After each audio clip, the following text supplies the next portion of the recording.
Welcome to episode 4 of my review of the book Escaping Emotional Abuse by Lauren Matthias.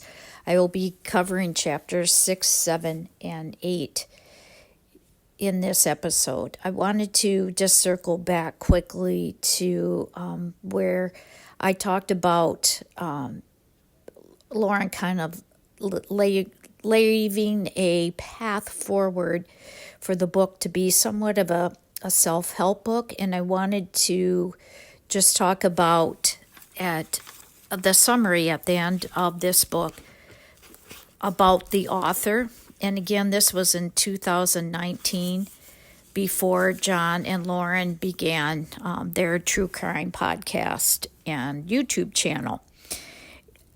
In the summary about the author, there's a section that says, "Together, John and Lauren began Strive Psychology, where Lauren works as a relationship coach, helping women and men heal from toxic relationships and discover the love they've always dreamed of having." So I guess, self-help, relationship help, however you want to state that, we really start to see the little tidbits that Lauren has left in here that are laying the path for her career that she thought she would be going into in 2019. So just going back and reviewing from chapter 4, Lauren has left her husband. She's gone and spent some time in the Dominican Republic and headed from there to Tucson to spend time with her Aunt Ruth Ann. Chapter 6, desire is obsessive, love is respectful. And this is a very short chapter in which Lauren talks about being with her Aunt Ruth Ann, who has welcomed her with open arms, paid for her plane ticket, decorated a nice bedroom for her, and created a safe haven for her to come heal and to break away from the relationship she was in. There's talk of Lauren and Ruth Ann going to a family reunion where they've agreed they're not going to mention Lauren's relationship problems at the time. And while she's at the family reunion, her husband starts blowing up her phone with messages. And once again, begging her to come home, promising to go to counseling, that they'll work through this and everything will be fine. And despite her promise to her friend that she's going to get divorced and to her Aunt Ruth Ann, Lauren eventually gives in and goes back to her husband. This is a very disappointing time, I would think, as she looks back on her decision to go back to her husband after all the red flags, the big issues so early on, and the support that she's gotten from others, in particular her Aunt Ruth Ann, who, of course, is not very happy. Chapter 7, Do I Deserve Love? Lauren now is back in Boston with her husband, and she starts auditing classes. She finds a job as a nanny and starts to make some friendships that become quite important during the 6 months that she spends in Boston. They start couples therapy, but her husband quickly drops out, leaving Lauren to go to therapy by herself. During one of these sessions, Lauren shared with the therapist something she called the list. She had expressed to her husband that she just wanted to feel loved and accepted, and why wasn't he satisfied with their relationship? The husband gave her a list of 15 different items, and as the therapist listened to these items,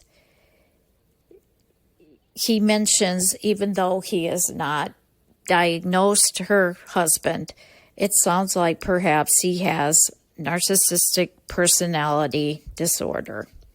And as a segue, I'm just going to say I believe narcissist is one of the most overused terms in YouTube. And I did a little research to find out that the estimate of people that truly are narcissists in the general population is between 0.5 and 6.2%. So not every YouTube creator is a narcissist. As Lauren listens to the therapist and examines her relationship that she shares with her husband, and hearing about the traits of narcissism, once again, she wonders how she could learn to manage the situation and find a way to love him despite this potential huge personality problem. To this, her therapist answered, "I'm not sure that's the issue to address here. Are you saying you're willing to sacrifice yourself and your needs to give him love? Don't you need love too?" Chapter 8, I Am Not Who You See. And in Chapter 8, we hear the story that Lauren shared on the Mormon Stories podcast, a story in which Lauren was headed out to church knowing that she needed to pick up her husband. He was studying at the library, and it was her job to pick him up. He hated being late to services, and as she was getting ready to pick him up, she meets one of the neighbors outside, and the neighbor has asked her about her faith. Lauren feels compelled to stop and talk to this woman, and they have a very nice conversation. However, this is taken away from the time in which she planned to be ready to pick up her husband. So she is late in picking him up. And as expected, this creates a big argument between the two of them. He's yelling and she's crying. I want to share with you just a small section of the book. Stop it, Lauren," he started yelling. He never realized yelling would only make me cry harder. I'll never forget what happened. Next, he grabbed the passenger mirror above my seat and flipped it down. "Look at yourself," he shouted and pointed at the mirror. "Look at yourself. You are crazy, Lauren. You are crazy," he was shouting. Lauren responds, "I did look. What he wanted me to see was a crazy person. He wanted validation. He wanted me to see what he saw, someone crazy. Instead, I saw pain. I saw me with tears streaming down my cheeks. Staring back at my tearful reflection, I said, 'It's okay, Lauren. I love you.'" Of course, this angered her husband even more, but is the beginning of Lauren truly understanding the situation in her marriage. At the end of this chapter, Lauren says, "To those in similar situations, please know this. You're not crazy.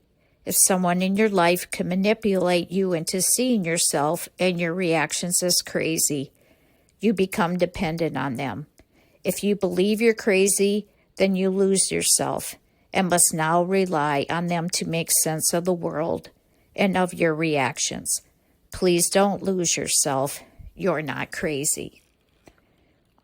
Once again, here we see,